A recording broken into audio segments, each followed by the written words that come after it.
Playing with the structure is an idea that we took through the entire home. Each of the main spaces are cantilevering out of the home. You get to be sort of free-floating. We paid $400,000 for 5¼ acres with almost 500 feet of shoreline. Now we're living in our dream home.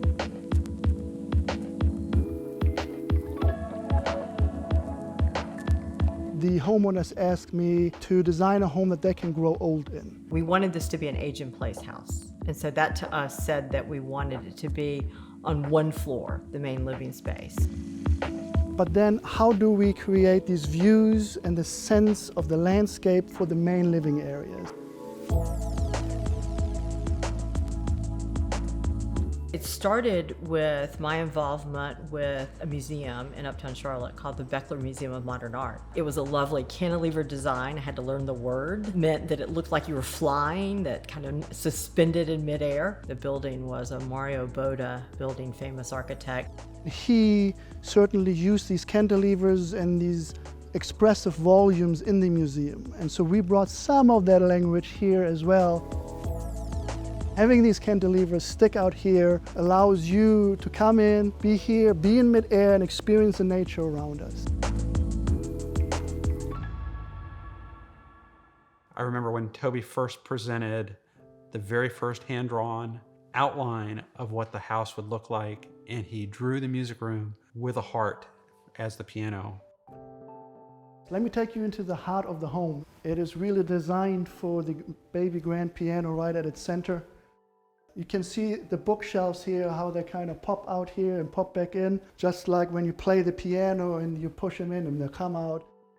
I grew up in a household with a piano, and when we got married and got our first house, the first purchase we had was a piano. So it typically is used just by me, often late at night. I think it is the center of the house. The great room is designed around the structure of the wood beams up above and the posts holding them up. They start outside in front of the building and carry through the entire house to help opening up the views on all directions and allow for glass to be around the entire great room.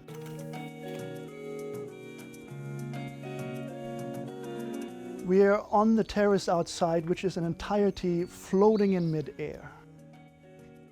It's held up by these posts right here that are wide on this side to hold back the afternoon sun, but really slender on this side to allow the views from inside to go through.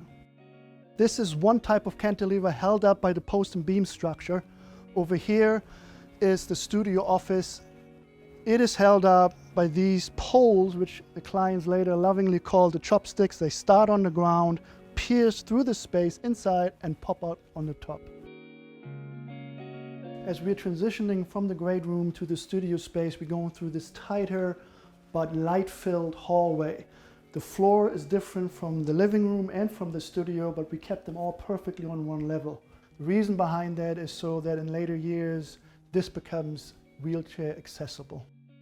This notion of it needed to be in one level was a critical one. My dad is not mobile, and so have gotten very conscious of when you're going over any kind of a transition. At the end of the hallway, you reach the studio office. Here you can also see the chopsticks coming out of the ground and into the ceiling. You can see how they're a little bit angled and how they become a playful element inside the space.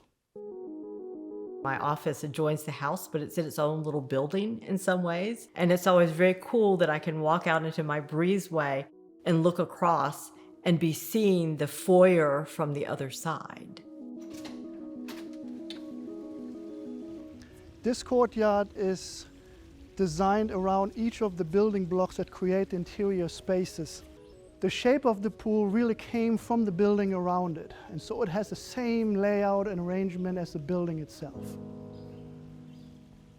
I got to be the budget person. So at multiple points throughout, we decided that we had to kind of step back and take stock. And so in his original list was to have an Olympic swim lane. So just building that swim lane was going to add, upwards of $500,000 to the house. So we had looked at that and said, you're not getting a swim lane. We'll get you a golf cart. You can go down the road and go and use the neighborhood swimming pool. The golf cart, I'm not complaining. I like the golf cart.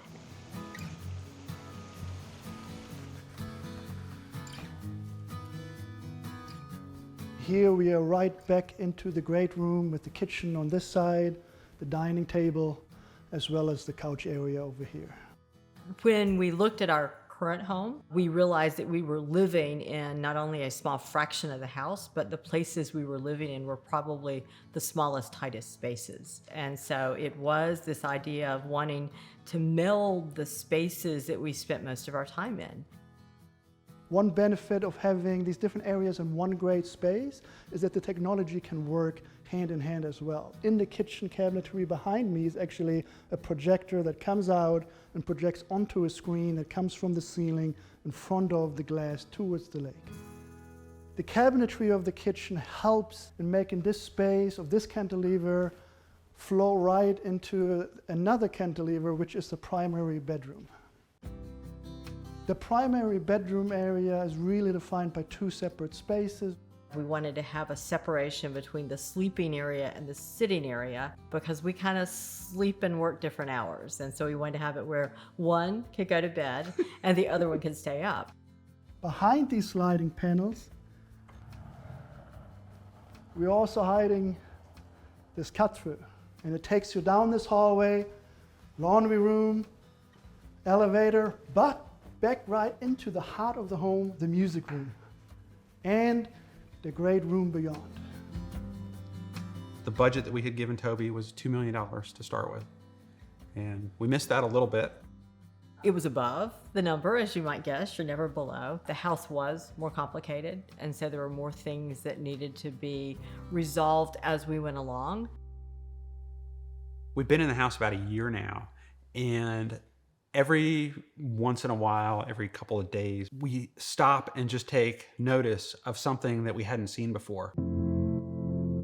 There was an evening, and I was sitting at the table doing a puzzle, and I looked up, and there was some sort of a motion in the foyer. And what I realized was the sun was reflecting off the pool into the foyer and causing a ripple effect on the ceiling that was just magnificent. It's not something you plan for, but when it happens, it's just magic.